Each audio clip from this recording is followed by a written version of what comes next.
السلام علیکم ورحمۃ اللہ۔ آج میں پڑھوں گی سورۃ النجم، اس کی تفسیر کریں گے آیت نمبر 13 سے 15 تک۔ تو چلیں شروع کرتے ہیں۔ اعوذ باللہ من الشیطان الرجیم، بسم اللہ الرحمن الرحیم۔ آیت نمبر 13 اور 14 میں ایک ساتھ ہی کروں گی۔ شروع ہوتی ہے وَلَقَدْ رَآهُ نَزْلَةً أُخْرَىٰ عِندَ سِدْرَةِ الْمُنتَهَىٰ۔ تو چلیں اس کا ترجمہ دیکھتے ہیں سب سے پہلے۔ اور ایک مرتبہ پھر اس نے سدرۃ المنتہا کے پاس اس کو دیکھا۔ وَلَقَدْ اور البتہ تحقیق، یہ 3 دفعہ جو ہے نا اس کو مطلب سٹریس کیا ہوا ہے۔ وَلَقَدْ اور البتہ تحقیق 3 ٹائم سٹریس ہے، یعنی کہ there is no doubt about it۔ رآہ اس نے دیکھا، کس نے دیکھا؟ رسول اللہ صلی اللہ علیہ وسلم نے دیکھا، نزلتاً ایک بار اترتے، اخرى اور بھی۔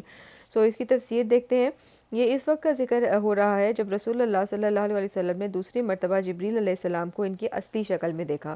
پہلی دفعہ کب دیکھا تھا کہ جس کا ذکر پچھلی آیات میں تھا کہ جب وہی دوسری مرتبہ وہی پہلی دفعہ آئی تھی تو پھر ایک وقفہ پڑ گیا تھا، اور اس کے بعد رسول اللہ صلی اللہ علیہ وسلم ایک دفعہ جب غار حرا سے واپس تشریف لا رہے تھے تو ان کو کسی نے آواز دی۔ جب انہوں نے آسمان کی طرف دیکھا تو وہاں پہ انہوں نے جبریل علیہ السلام کو ان کی اصلی شکل میں دیکھا۔ پھر وہ آپ صلی اللہ علیہ وسلم کے قریب آ گئے، کعبہ کا حسین، یعنی کہ 2 کمانوں کے درمیان جتنا فاصلہ ان کا رہ گیا، یہ سب ہم نے پچھلی آیتوں میں دیکھا ہے۔ تو اب یہ دوسری دفعہ جب رسول اللہ صلی اللہ علیہ وسلم نے حضرت جبریل علیہ السلام کو دیکھا، یہ اس کا ذکر ہے۔ یہ شب معراج کا وقت تھا۔ سدرۃ المنتہا ایک بیری کا درخت ہے جو 6 یا 7ویں آسمان میں ہے، اور یہ آخری حد ہے، اس پہ آگے کوئی بھی فرشتہ نہیں جا سکتا۔ فرشتے اس احکام اللہ کے احکام بھی یہیں سے وصول کرتے ہیں۔ تو یہ ہو گئی یہ والی آیت ہے، وَلَقَدْ رَآهُ نَزْلَةً أُخْرَىٰ عِندَ سِدْرَةِ الْمُنتَهَىٰ، اور آج کی آخری آیت ہے عِندَهَا جَنَّةُ الْمَأْوَىٰ۔ تو اس کا مطلب ہے کہ جہاں پاس ہی جنت المأوا ہے، عندہا اسی کے پاس۔ جنت المأوا کے لغوی معنی ہے وہ جنت جو قیام گاہ بنے۔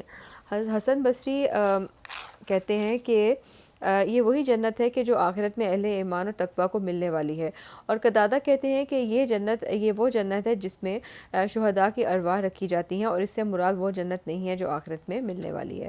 اور کچھ قول یہ بھی ہیں کہ اس میں حضرت آدم علیہ السلام کو بھی رکھا گیا تھا۔ ابن عباس کا بھی یہی قول ہے کہ یہ شہداء کی ارواح والی جو ہے وہ ان کا یہ پوائنٹ آف ویو ہے اس کے بارے میں۔ تو ڈفرینٹ اسکالرس کا ڈفرینٹ پوائنٹ آف ویو ہے، میں نے چند کا شیئر کیا ہے یہاں پر۔ تو یہ تھیں آج کی آیتیں۔ انشاءاللہ کل آگے اس کو پڑھیں گے، اگلی 3 آیتیں انشاءاللہ پڑھیں گے۔ فی امان اللہ۔